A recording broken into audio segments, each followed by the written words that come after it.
Hello dear students, आप सबका बहुत बहुत स्वागत है आपके अपने चैनल टॉपर्स फैक्ट्री में। और मैं अभय पाठक इस वीडियो में लेकर के आया हूं हमारे अध्याय विद्युत रसायन का भाग 12। तो देखिए, इसके पहले हम लोगों ने समझा था विद्युत अपघटन क्या होता है, एक विद्युत अपघटनी सेल क्या होता है।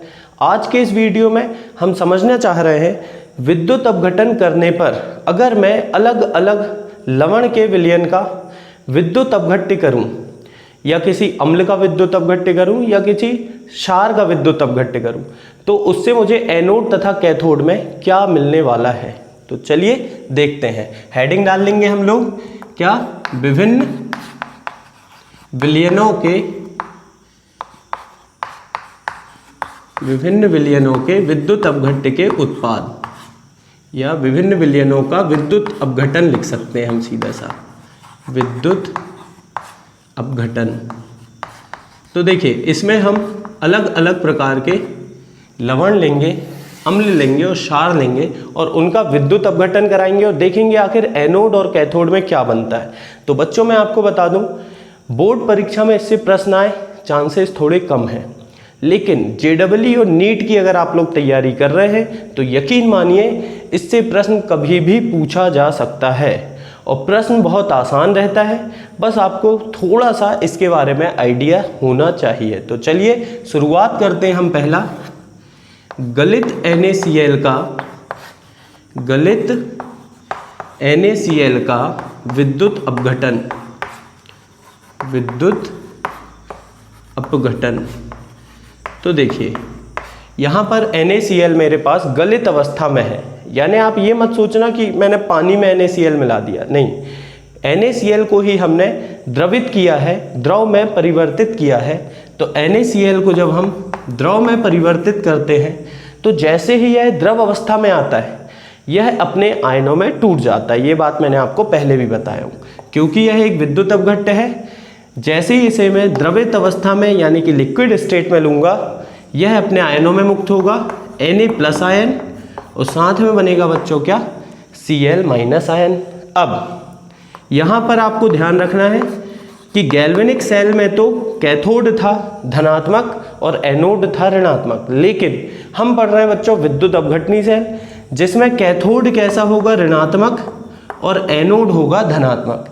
तो कैथोड है ऋणात्मक, ऋण आवेशित कैथोड की तरफ Na+ जाएगा या Cl-। तो आप भी जानते हैं Na+ जाएगा, और यह Na+ क्या करेगा बच्चों, वहां जाकर के जो कैथोड की धातु है, जिस धातु से कैथोड बना हुआ है, उससे एक इलेक्ट्रॉन लेगा और सोडियम धातु में परिवर्तित होगा। यानी मैं क्या कह सकता हूं कि कैथोड में सोडियम धातु एकत्रित होगी, ठीक है ना। फिर एनोड में देखते हैं। इसके बाद हम एनोड में क्या होगा बच्चों, एनोड पहली बात तो विद्युत अपघटनी सेल है, यानी एनोड होगा धनावेशित, इसके तरफ कौन सा, ऋण आवेशित आयन जाएगा, यानी कि Cl-। यह Cl- जाएगा और वहां पर ये एक इलेक्ट्रॉन मुक्त करेगा और बनाएगा क्या, Cl, इस तरह से, ठीक है। अब हम भी जानते हैं Cl यानी क्लोरीन अपनी परमाणविक अवस्था में स्थायित्व नहीं लेगा, यानी यह स्थायी नहीं होगा। तो ये क्या करेगा, किसी दूसरे Cl परमाणु से जुड़ जाएगा और क्या बना लेगा बच्चों, क्लोरीन गैस बना लेगा। इस तरह से हम क्या कह सकते हैं, एनोड में क्या हो रहा है, एनोड में क्लोरीन गैस मुक्त हो रही है, Cl2 गैस मुक्त हो रही है, ठीक है ना। तो ये आपके लिए बहुत आसान है, इसमें तो कुछ ज़्यादा याद रखने का भी नहीं, बहुत आसान। सोडियम जाएगा कैथोड में, क्लोरीन जाएगी एनोड में। अब इसमें लेकिन एक चीज़ है, इसकी सेल अभिक्रिया लिखना, कि इस सेल की अभिक्रिया कैसे लिखेंगे। तो बहुत आसान है बच्चों, क्या होगा, NaCl में से जैसे आप NaCl लिए ऐसा भी लिख सकते हैं, या चाहे तो इसे आप ऐसा भी लिख सकते हैं, Na+ Cl-। बात एक ही है। हालांकि हम क्या करते हैं, अगर मुझे सेल अभिक्रिया लिखनी है तो कैथोड की अभिक्रिया और एनोड की अभिक्रिया को मैं जोड़ देता हूं तो मुझे सेल अभिक्रिया मिल जाती है। तो या तो आप लिख लो Na प्लस Cl- या NaCl ऐसा भी लिख सकते हैं, कोई दिक्कत नहीं है। इससे हो क्या रहा है, एक तरफ बन रहा है सोडियम Na सॉलिड और दूसरी तरफ बन रही है बच्चों क्या, क्लोरीन गैस। तो यही यहाँ भी लिखना होगा, Na सॉलिड और क्लोरीन गैस। अब इसे संतुलित करना है हमें, तो क्लोरीन यहाँ 1 है, इसीलिए यहाँ कितना लगा देंगे, 1/2। यहाँ पर भी वैसे ही हो जाएगा। आता है समझ में? तो देखिए ये बहुत आसान था, गलित NaCl का विद्युत अपघटन। अब हम देखेंगे कि अगर मेरे पास NaCl का जलीय विलयन है तो उसका विद्युत अपघटन कैसे होगा। तो चलिए पहले मैं बोर्ड साफ करता हूँ और हम देखते हैं NaCl के जलीय विलयन का विद्युत अपघटन। तो इसमें बच्चों सेकंड है, बहुत बहुत बहुत इंपॉर्टेंट है ये। यहाँ पर आपको बहुत सारी सीखने वाली चीज़ें मिलेंगी। NaCl के जलीय विलयन का, इसमें एक बात और मैं साथ में ऐड करूंगा यहाँ पर, NaCl के 1 मोलर जलीय विलयन। अब 1 मोलर का क्या फंडा है वो भी मैं आपको बताऊंगा। NaCl के 1 मोलर जलीय विलयन का विद्युत अपघटन। इसमें 1 मोलर क्यों लिखा हूं मैंने, आखिर 1 मोलर अगर मैं नहीं लिखूंगा, मोलरता बदल दूंगा तो क्या विद्युत अपघटन में कुछ परिवर्तन होगा, वो मैं आपको बताऊंगा लास्ट में। तो समझिए आपने क्या लिए बच्चों, NaCl का जलीय विलयन यानी NaCl एक्वस, यानी पानी में मैंने NaCl लिया, 2 धातु की छड़ें डुबाई और विद्युत धारा प्रवाहित की। तो जैसे ही मैंने धारा प्रवाहित करना शुरू किया, उसके पहले ही जब मैंने NaCl को पानी में डाला तो ये अपने आयनों में टूटा। कौन कौन से आयन बने, Na+ और साथ में बना क्या बच्चों, Cl-। लेकिन यहाँ केवल इतना ही नहीं होगा, यहाँ Na+ और Cl- के अलावा भी कोई है जो कैथोड और एनोड में जाना चाह रहा है। कौन है वो, यहाँ पर देखिए साथ में जल है, हमने बोला ना जलीय विलयन, तो NaCl अपने आयनों में मुक्त होता है, साथ ही साथ जल भी अपने आयनों में मुक्त होता है और जल बनाता है बच्चों क्या, H+ आयन और OH- आयन। ठीक है ना, इनकी अवस्थाएं भी आप जरूर लिखें, ये आपकी आदत में होना चाहिए। इससे क्या फ़ायदा होगा आपको आगे धीरे धीरे समझ में आते जाएगा। चलिए अब हम देखते हैं, बात करते हैं हम कैथोड की। बताइए कैथोड कौन सा सेल पढ़ रहे हैं हम, विद्युत अपघटनी सेल, यानी कि जो हमारा कैथोड होगा वह ऋण आवेशित होगा, ये तो हम जानते हैं। अब ऋण आवेशित कैथोड की तरफ कौन जाना चाहेगा, धन आवेश। अब धन आवेश कौन है, एक ये है और एक ये है, यानी बच्चों यहाँ पर Na+ अकेला नहीं है, उसके साथ उसका एक कॉम्पिटिटर है H+, एक रेस लगेगी। Na+ है जो कैथोड की तरफ जाना चाहता है, साथ ही साथ H+ है जो कैथोड की तरफ जाना चाहता है। अब हमें ये देखना होगा ये रेस जीतेगा कौन, Na+ रेस जीतेगा या H+ जीतेगा, ये दोनों ही वहां पर पहुंच जाएंगे। किसका अपचयन होगा, कैथोड है यानी अपचयन होगा, ये तो पक्का। किसका होगा ये हमें देखना है। तो चलिए देखते हैं, मान लीजिए Na+ कैथोड में जाता है। अगर Na+ कैथोड में जाता है, वहां जाकर के यह एक इलेक्ट्रॉन लेता है और सोडियम धातु में परिवर्तित होता है। इसका बच्चों जो मानक अपचयन विभव है, इसका मानक अपचयन विभव होता है -2.03 वोल्ट। ठीक है ना, कितना होता है, -2.03 वोल्ट। जबकि H+ अगर जाएगा, अब H+ जा रहा है यानी कौन जा रहा है, वाटर, जल। H+ का अपचयन होगा, मतलब किसका अपचयन होगा, जल का अपचयन। और जल के अपचयन की अभिक्रिया मैंने आप लोगों को इसके पहले के वीडियो में बताई थी, जो कि बहुत बहुत बहुत इंपॉर्टेंट है। देखते हैं, जल का अपचयन अगर होगा बच्चों तो क्या होगा, मैंने आप लोगों को बताया था, जल के अपचयन से हाइड्रोजन गैस बनेगी, बात नंबर 1। और साथ में क्या होगा, साथ में यहाँ पर OH- रहता है, इसे हम बैलेंस भी कर लेंगे अभिक्रिया। चाहे तो आप लोग एक बार और अपने पेज पलट करके देख लें, आप लोगों ने ये लिखी है तो आपको और अच्छे से ये याद हो जाएगी। ठीक है ना। और साथ में क्या होता है, यहाँ पर 2 इलेक्ट्रॉन हमें जोड़ने होते हैं और इसका जो मानक अपचयन विभव है, मानक अपचयन विभव इसका कितना होता है बच्चों, ऋण 0.827 यानी कि -0.827 वोल्ट। Na+ भी जाना चाह रहा है कैथोड की तरफ और वाटर यानी जल भी जाना चाह रहा है कैथोड की तरफ, जल का H+, ठीक है ना। तो कैथोड में ये 2 अभिक्रियाएं होना चाह रही हैं, 2 लोगों का अपचयन होना चाह रहा है। अब होगा किसका, ये तय करेगा कौन, उसका मानक अपचयन विभव। कैसे, जिसका मानक अपचयन विभव अधिक होगा उसकी अपचयन की प्रवृत्ति अधिक होगी, उसका अपचयन आसानी से हो जाएगा। तो मैं बोल सकता हूं यहां पर मानक अपचयन विभव किसका अधिक है बच्चों, देख सकते हैं हम, मानक अपचयन विभव यहां जल का अधिक है। जल का मानक अपचयन विभव सोडियम के अपचयन विभव से अधिक है। इससे क्या पता चल रहा है, अगर अपचयन विभव अधिक है तो उसकी अपचयन की प्रवृत्ति अधिक होगी, और अगर अपचयन की प्रवृत्ति अधिक होगी तो उसका अपचयन आसानी से हो जाएगा। तो मैं यहाँ क्या बोल सकता हूँ बच्चों, किसका अपचयन होगा, जल का। एक बार फिर से देखिए, अपचयन के लिए Na+ भी गया है, अपचयन के लिए जल भी गया।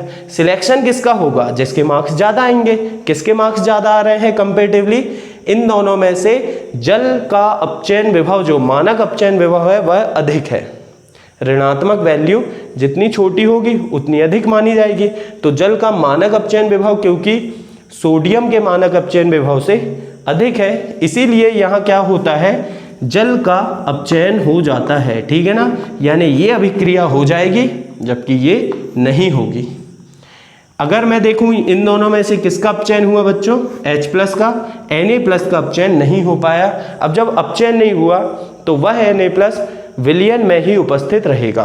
तो हम बोल सकते हैं जल का अपचयन होगा कहाँ, कैथोड में, ठीक है ना। अपचयन होगा, एवं अगर जल का अपचयन हो रहा है तो हम देख सकते हैं हाइड्रोजन गैस बन रही है, हाइड्रोजन गैस मुक्त होगी, ठीक है ना। तो इस तरह से बच्चों यहाँ पर थोड़ा सा आपको ध्यान रखना पड़ेगा कि किसका अपचयन होगा, कैसे पता चलेगा हमें, उसके मानक अपचयन विभव के मान से। जिसका मानक अपचयन विभव अधिक है उसकी अपचयन की प्रवृत्ति अधिक होगी और उसका ही अपचयन होगा, और उससे जो उत्पाद बनने वाला है वही कैथोड पर बनेगा। तो इसे आप करिए नोट। फिर हम देखते हैं इसकी एनोड की अभिक्रिया।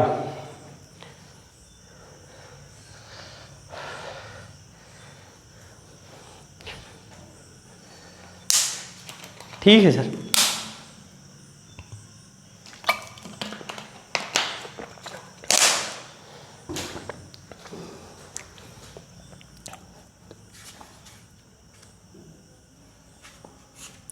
-1.35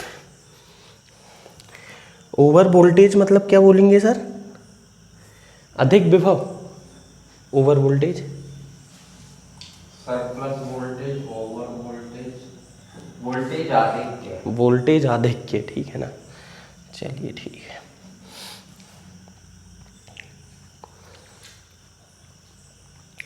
तो चलिए आप लोगों ने लिख लिया होगा, मैं इसे कर देता हूं साफ।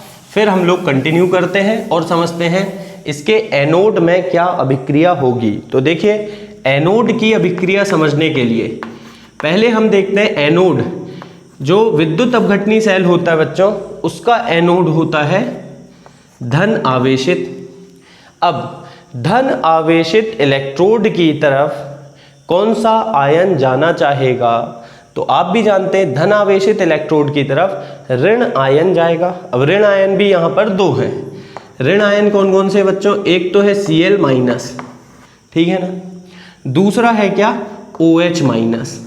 अब Cl- भी एनोड की तरफ जाना चाह रहा है और अपना ऑक्सीकरण कराना चाह रहा है, और OH- यानी जल भी जाना चाह रहा है एनोड में और अपना ऑक्सीकरण कराना चाह रहा है। ऑक्सीकरण होगा किसका, चलिए देखते हैं क्या होगा। अगर Cl- जाएगा बच्चों तो ये वहां जाकर के अपना एक इलेक्ट्रॉन मुक्त करेगा, और क्लोरीन बनाएगा। बाद में यह क्लोरीन दूसरे क्लोरीन के परमाणु से मिलके Cl2 बना लेगी। तो मैं डायरेक्ट यहाँ पर Cl2 ही लिख देता हूँ, ठीक है ना। होता क्या है वो मैंने आप लोगों को समझा दिया हूँ। तो चाहे तो हम यहाँ पर बैलेंस कर लेते हैं, 2 Cl माइनस तो Cl2, फिर उसके लिए मुझे यहाँ पर 2 इलेक्ट्रॉन लेने होंगे। आती बात समझ में? चलिए दूसरा ऑप्शन है यहाँ पर OH माइनस। अब OH माइनस भी जाना चाहता है। OH माइनस आया कहाँ से? जल से, यानी कि जाना कौन चाहता है वहाँ पर? जल, ठीक है। अब जल जब वहाँ पर जाएगा तो होगा क्या? इसका भी ऑक्सीकरण, और इसके ऑक्सीकरण की अभिक्रिया मैंने आपको बताई थी और मैंने बोला था उसे बहुत अच्छे से याद रखना है। चलिए मैं बताता हूँ। जल का जब ऑक्सीकरण होता है बच्चों, बनती है क्या? ऑक्सीजन गैस, O2 गैस, और इसे हम करते हैं संतुलित, और संतुलित करने के लिए यहाँ पर होता है 4H+ और साथ ही साथ होते हैं 4 इलेक्ट्रॉन। तो या तो ये अभिक्रिया हो सकती है या ये अभिक्रिया हो सकती है। होगी कौन सी अभिक्रिया, ये डिसाइड करेगा कौन? इनका मानक ऑक्सीकरण विभव। तो बच्चों मैं आपको बता दूं, इसका जो मानक ऑक्सीकरण विभव होता है किसका? Cl- का, यानी क्लोरीन का। क्लोरीन का मानक ऑक्सीकरण विभव होता है -1.36 वोल्ट, ऋण 1.36 वोल्ट।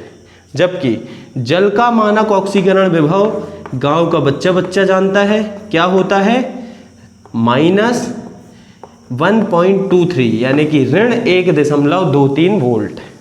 तो अब आप बताइए Cl- का ऑक्सीकरण होना चाहिए या जल का ऑक्सीकरण होना चाहिए? जनता जानना चाहती है ये बात। तो देखिए, जैसे हमने इसके पहले किया था कि मानक अपचयन विभव का मान ये तय करेगा कि अपचयन किसका होना चाहिए, उसी तरह से मानक ऑक्सीकरण विभव का मान तय करेगा कि किसका ऑक्सीकरण होना चाहिए। तो देखिए ये मान लिखे हुए हैं। अब आप बताइए किसका ऑक्सीकरण होना चाहिए, क्योंकि जल का ऑक्सीकरण विभव, जल का मानक ऑक्सीकरण विभव क्लोरीन के मानक ऑक्सीकरण विभव से अधिक है, और क्योंकि इसका ऑक्सीकरण विभव अधिक है यानी इसमें ऑक्सीकरण की प्रवृत्ति अधिक होगी, इसका ऑक्सीकरण आसान होगा। इसीलिए मैं क्या बोलूंगा बच्चों, जल का ऑक्सीकरण होना चाहिए, ऑक्सीकरण होना चाहिए। कहाँ पर? एनोड में। और कौन सी गैस बननी चाहिए? तथा O2 गैस, यानी कि ऑक्सीजन गैस मुक्त होनी चाहिए। देखिए बहुत ध्यान से समझिए मेरे शब्दों को, मुक्त होनी चाहिए। मैं बोल रहा हूँ ऐसा होना चाहिए, लेकिन ऐसा होता नहीं है। क्यों? चलिए देखते हैं। होता क्या है बच्चों, ये जो मानक अपचयन विभव का मान है ये हमने मानक परिस्थितियों में निकाल लिया है, लेकिन जब प्रैक्टिकली हम देखते हैं कि जल का ऑक्सीकरण जो होता है बहुत मंद अभिक्रिया है, बहुत धीरे धीरे होता है। तो क्या बोल रहा हूं मैं यहां पर, लेकिन क्या है, जल का ऑक्सीकरण एक मंद अभिक्रिया है, एक मंद अभिक्रिया है, और एक मंद अभिक्रिया है, बहुत धीरे धीरे होती है। अगर मैं इसे कराना चाहता हूं तो इसके लिए मुझे कुछ सक्रियता ऊर्जा की जरूरत होती, यानी कुछ एक्स्ट्रा ऊर्जा मुझे इसे देनी होती ताकि यह जल्दी हो सके। मतलब जल का ऑक्सीकरण एक मंद अभिक्रिया है और इसे कराने के लिए हमें एक्स्ट्रा वोल्टेज देना होता है। जैसे मान लीजिए जल का मैं ऑक्सीकरण कराता तो मुझे इतना वोल्टेज देना होता, लेकिन वास्तव में ऐसा हो नहीं पाता। वास्तव में क्या होता है, अगर इतना वोल्टेज मैं दूंगा तो जल का ऑक्सीकरण बहुत धीरे धीरे होगा। अगर मैं चाहता हूं जल्दी हो तो फिर उसके लिए मुझे इसे कुछ एक्स्ट्रा वोल्टेज देना पड़ेगा, कुछ अलग से विद्युत ऊर्जा देनी होगी, और वह विद्युत ऊर्जा क्या कहलाती बच्चों, वोल्टेज आधिक्य। क्या कहलाती है, वोल्टेज आधिक्य। तो जल का ऑक्सीकरण एक मंद अभिक्रिया है जिसे संपन्न कराने के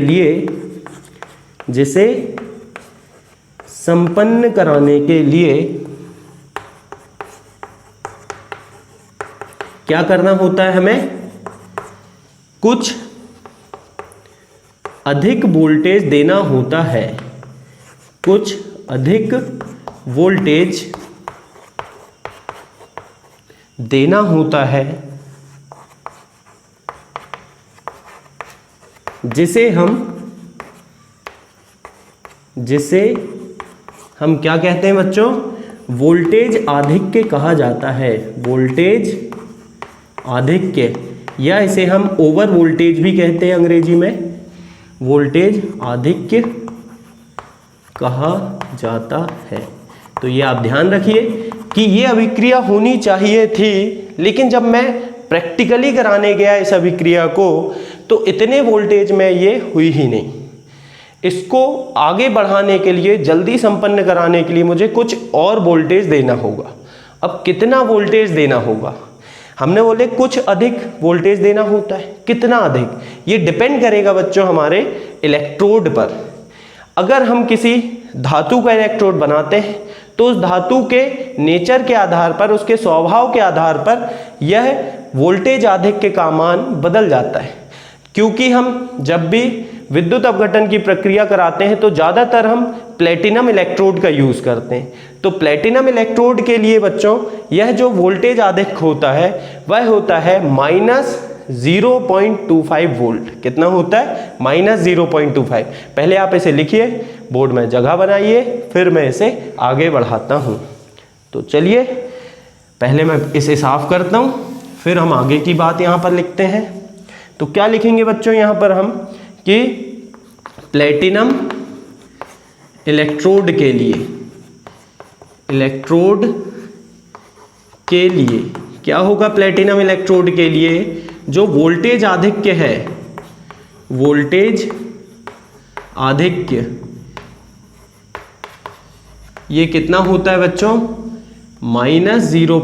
यहाँ लिखता हूं मैं -0.25 वोल्ट। ठीक है ना? मैं यही क्यों ले रहा हूं, दूसरे इलेक्ट्रोड के लिए भी हम इसे बता सकते हैं, लेकिन क्योंकि जब हम एक सेल में विद्युत अपघटन की प्रक्रिया कराते हैं तो 90% केस में हम प्लेटिनम को इलेक्ट्रोड बनाते हैं, इसीलिए उसके लिए ही हम इसका मान समझ रहे हैं। तो देखिए, अगर जल का ऑक्सीकरण होता तो जल का मानक ऑक्सीकरण विभव कितना था बच्चों? -1.23 वोल्ट, और साथ में ये एक्स्ट्रा देना पड़ा, यानी कि अब मैं बोलूँगा जल का वास्तविक, मतलब वो मानक अपचयन विभव, मानक ऑक्सीकरण विभव जो था वो तो वास्तविक नहीं था। जब हम प्रैक्टिकली देखने गए तो उतने वोल्ट में जल का ऑक्सीकरण बहुत बहुत बहुत मंद हो रहा था। तो वास्तविक ऑक्सीकरण विभव कितना हो जाएगा? मानक ऑक्सीकरण विभव पहले कितना था? -1.23 वोल्ट, -1.23 वोल्ट, और साथ में अब वोल्टेज आधिक्य के रूप में ये और जुड़ जाएगा। कितना हो जाएगा? -0.25 वोल्ट। तो इस तरह से बच्चों ये हो जाएगा -1.48 वोल्ट। ठीक है ना? यानी कि जल का जो अपने मानक ऑक्सीकरण विभव बोला वो कितना था? -1.23 वोल्ट। लेकिन जब मैं अभिक्रिया कराने गया तो मैंने देखा कि इस वोल्टेज के अलावा मुझे इतना वोल्टेज और देना होगा, इतना वोल्टेज और देना पड़ा, यानी वास्तव में मुझे इतने वोल्टेज की ज़रूरत है अगर मैं क्या कराना चाह रहा हूँ, यहाँ पर जल का ऑक्सीकरण कराना चाह रहा हूँ। चलिए अब क्या होगा? क्लोरीन के लिए कितना था? Cl- का ऑक्सीकरण विभव कितना था बच्चों? ये था -1.36 वोल्ट था। अब बताइए, दोनों मान आपके सामने लिखे हुए हैं, किसका ऑक्सीकरण आसान होगा? बहुत आसानी से आप बता सकते हैं, इसका ऑक्सीकरण विभव, मानक ऑक्सीकरण विभव जल से अब कम हो चुका है, यानी ऑक्सीकरण किसका होगा बच्चों? Cl- का। ठीक है ना? तो चलिए यहाँ आप लोगों ने लिख लिया होगा, इसीलिए मैं इसे अब आगे बढ़ाता हूँ। और अब यहाँ पर हम लिखेंगे क्या कि Cl एनोड में क्या होगा बच्चों? Cl- का ऑक्सीकरण होगा। क्या होगा?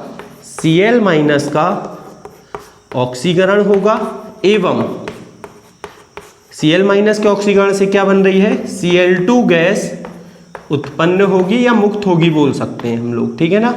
तो Cl2 गैस यहाँ पर मुक्त होगी, कहाँ पर, एनोड में। तो फाइनली अब जो हमने पूरी बात समझी कि अगर मैं NaCl के जलीय विलयन का विद्युत अपघटन कराऊंगा तो क्या होगा, एनोड में क्या होगा, कैथोड में क्या होगा, एक बार हम उसे समराइज करते हैं और हम सेल की अभिक्रिया भी लिखेंगे। देखिए कैथोड में क्या हुआ, तो कैथोड में तो भैया रेस जो हुई थी वो थी बहुत आसान, रेस हुई थी Na+ और H2O के बीच में, जिसमें रेस किसने, H2O यानी कि जल ने जीत लिया था।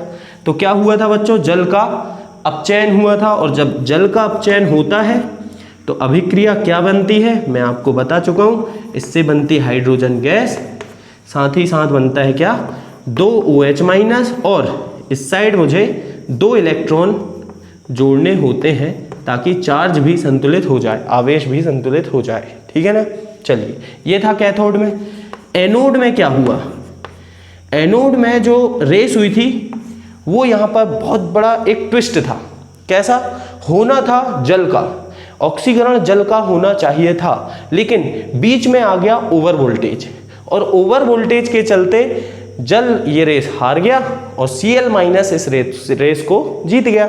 और Cl- का क्या हो गया बच्चों, यहाँ पर ऑक्सीकरण, और इसका जब ऑक्सीकरण हुआ तो क्या बन गई यहाँ पर, क्लोरीन गैस। देखते चलिए एक और बहुत अच्छी बात निकल करके आने वाली, साथ में यहाँ पर 2 इलेक्ट्रॉन। अब अगर मुझसे कोई बोले कि भैया इसकी सेल अभिक्रिया और बता दो, तो हम बता देंगे सेल अभिक्रिया क्या होगी। तो जैसा कि मैं आपको शुरू से ही बताते आ रहा हूँ, सेल अभिक्रिया लिखना है, कैथोड की अभिक्रिया, एनोड की अभिक्रिया, दोनों को जोड़ दीजिए। तो देखिए 2 इलेक्ट्रॉन से 2 इलेक्ट्रॉन तो ये गए, बचा क्या, 2H2O प्लस 2Cl-। देखिए बच्चों बहुत इंपॉर्टेंट चीज निकल के आने वाली, इससे क्या बनेगा, H2 गैस, साथ में बनेगी Cl2 गैस, और साथ में बनेगा क्या, 2OH-। अब जो Na+ था वो कहाँ गया, वो विलयन में Na+ के रूप में ही मुक्त रूप में घूम रहा है। तो अभी देखिए ये अभिक्रिया सेल अभिक्रिया लिख दी मैंने, बहुत सही, लेकिन इसमें Na की कोई भूमिका हमने नहीं लिखी। तो चलिए Na की भूमिका भी लिखेंगे। इसका ऊपर वाला बोर्ड आपने लिख लिया होगा, इस जगह को मैं साफ करता हूँ, और Na की भूमिका को भी हम यहाँ पर बताते हैं। तो देखिए यहाँ पर Na एक दर्शक है, दर्शक है कहने का मतलब वह बेचारा ना तो उसका ऑक्सीकरण हो रहा है ना अपचयन हो रहा है, वह तो केवल अपनी +1 ऑक्सीकरण अवस्था को बनाए रखे है। और क्या हो रहा है, 2H2O, साथ में क्या है बच्चों, 2 Cl-। अब ये Cl- शुरुआत में किसके साथ थे, Na+ के साथ, तो Na को मैं इसके साथ लिखूंगा, ठीक है ना। जैसे आपने रेडॉक्स अभिक्रिया पढ़ा होगा, और रेडॉक्स अभिक्रिया में आपने देखा होगा कि अगर हम किसी ऐसे आयन की बात करते हैं जिसका ना तो ऑक्सीकरण हो रहा है ना अपचयन हो रहा है, तो संतुलित करते समय हम उसे हटा देते हैं, और संतुलित करने के बाद वापस उसे हम अपनी जगह में लगा देते हैं। तो Cl- के साथ कौन था बच्चों, Na, तो उसको मैंने साथ में लगा दिया। चलिए आगे देखिए, आगे क्या बन रहा है, H2 गैस, हाइड्रोजन गैस, और Cl2 गैस, और साथ में देखिए ये OH- अकेला है, तो ये किसके साथ जाएगा, Na+ के साथ, यानी क्या बना लेगा ये 2NaOH। आ रही बच्चों बात समझ में। और ये बहुत इंपॉर्टेंट रिएक्शन बन चुकी है जिसका नाम है क्या बच्चों, क्लोर एल्कली प्रोसेस, क्लोर एल्कली अभिक्रिया, ठीक है ना। इसे कहते हैं हम क्लोर एल्कली अभिक्रिया, और इसे आपने 11वीं में भी पढ़ा था अगर आपको याद होगा तो, जब हम पढ़ रहे थे NaOH बनाने की विधि। तो अब ध्यान रखिए, जब हम NaCl के जलीय विलयन का क्या करते हैं, विद्युत अपघटन कराते हैं, तो हाइड्रोजन गैस, क्लोरीन गैस, और साथ में NaOH यानी कि सोडियम हाइड्रोक्साइड हमें मिलता है। अब क्लोर एल्कली प्रोसेस क्यों बोल रहे हैं, क्लोर यानी क्लोरीन गैस बन रही है, एल्कली मतलब होता है क्षार, तो इसमें क्षार भी बन रहा है, तो एक साथ क्लोरीन गैस और क्षार बन रहे हैं, इसीलिए इस अभिक्रिया को क्या कहते हैं बच्चों, हम क्लोर एल्कली अभिक्रिया। अब आपके मन में आएगा कि सर ये 1 मोलर जो आपने लिखा था इसका क्या रोल है, तो ये मैं बताता हूँ पहले आप इसे नोट करिए, फिर 1 मोलर के कॉन्सेप्ट को भी हम समझते हैं। अब हम देखते हैं कि यहाँ पर 1 मोलर का क्या लफड़ा है, 1 मोलर क्यों लिखा है मैंने। चलिए देखिए, हमने देखा कि क्लोरीन का जो ऑक्सीकरण हो रहा था एनोड में, क्या हो रहा था बच्चों, उसमें 2Cl- से बन रही थी Cl2 गैस और साथ में 2 इलेक्ट्रॉन मुक्त हो रहे थे, और इसका जो मानक ऑक्सीकरण विभव था वह कितना था बच्चों, ऋण 1.36 वोल्ट था ना ये। चलिए अब होता क्या है कि अगर 1 मोलर हो तो क्या होगा, 1 मोलर से कम हो अगर सांद्रता तो क्या होगा, और 1 मोलर से अधिक हो तो क्या होगा, ये हम देखते हैं। तो सबसे पहली बात तो इसका जो मानक अपचयन विभव है, यानी आप समझ गए होंगे ये 1 मोलर के लिए ही है। अगर 1 मोलर से अधिक हो या कम हो तो क्या होगा, उसके लिए हम आते हैं, इसके लिए लगाएंगे हम नरनष्ट समीकरण। तो अगर बच्चों मैं इसके लिए नरनष्ट समीकरण यहां पर लगाता हूं तो क्या बनेगा, Cl- से Cl2 बराबर E0 Cl- से Cl2 माइनस 0.0591 अपॉन n, और क्या होगा log Q।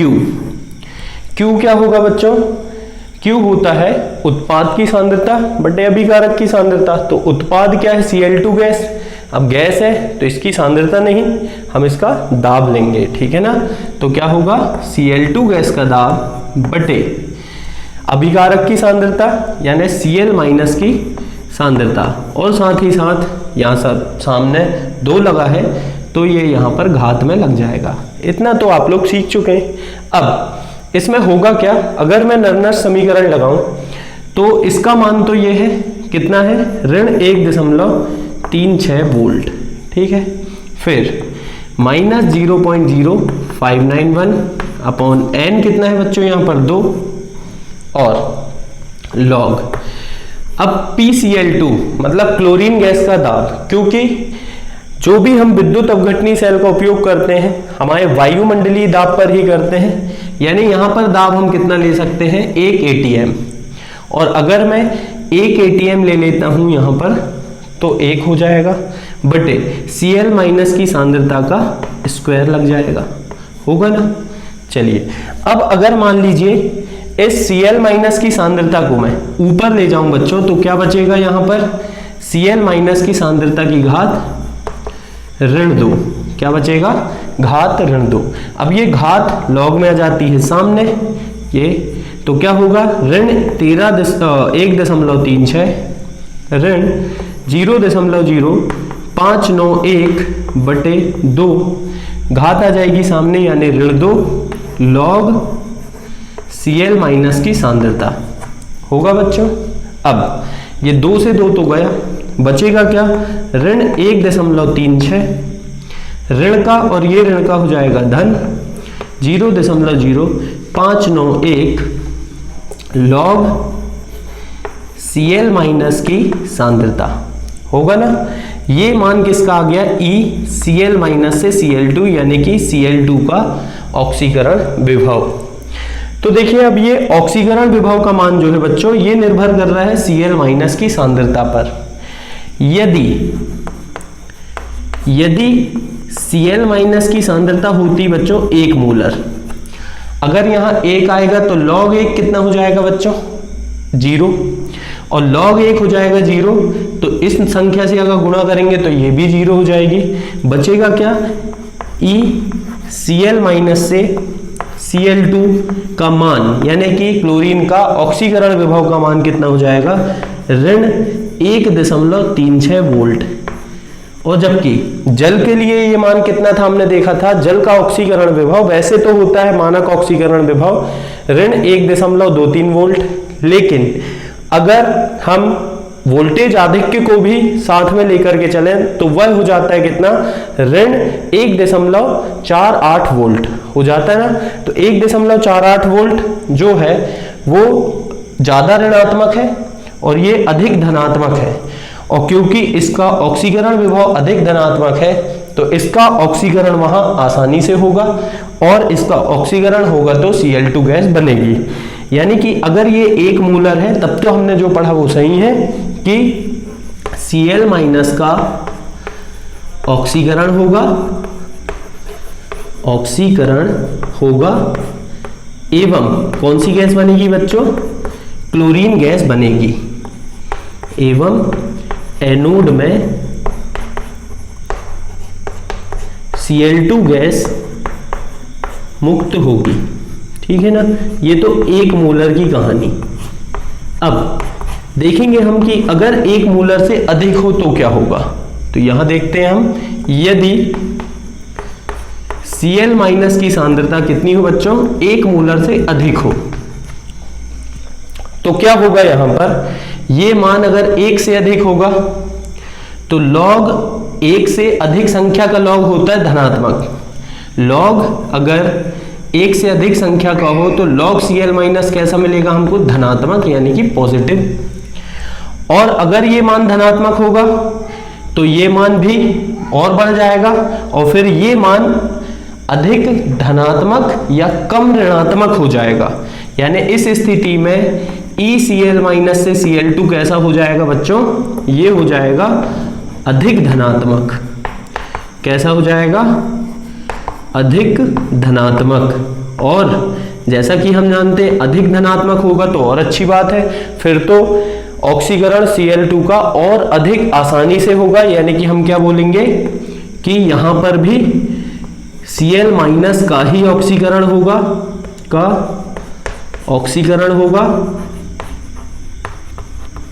एवं कौन सी गैस? एनोड में कौन सी गैस बनेगी? Cl2 गैस बनेगी। ये तो अब आप जानते हैं। लेकिन अब सीन आता है क्या कि अगर Cl माइनस हो 1 मोलर से कम तो क्या होगा, उसे बताने के लिए थोड़ा सा मैं बोर्ड को यहां पर साफ करता हूं ताकि मैं आगे की कहानी आपको बता सकूं। तो देखिए, यदि Cl माइनस की सांद्रता 1 मोलर से कम हो तो बताइए, अगर ये सांद्रता 1 मोलर से कम है तो log Cl माइनस का मान बच्चों कैसा हो जाएगा? ऋणात्मक, यानी कि नेगेटिव। और अगर ये ऋणात्मक हो जाएगा तो यहां भी ऋण हो जाएगा और ऋण ऋण से ये दोनों चीजें जुड़ेंगी लेकिन चिन्ह ऋणात्मक ही रहेगा, यानी कि अधिक ऋणात्मक हो जाएगा। इस स्थिति में Cl माइनस से Cl2 यानी कि इसका ऑक्सीकरण विभव कैसा हो जाएगा बच्चों?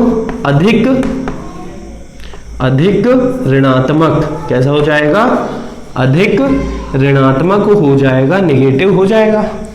और अगर ये अधिक ऋणात्मक हो गया तो फिर इस स्थिति में इसका ऑक्सीकरण फेवरेबल नहीं होगा, इसका ऑक्सीकरण आसानी से नहीं होगा। फिर ऑक्सीकरण किसका होगा बच्चों? जल का।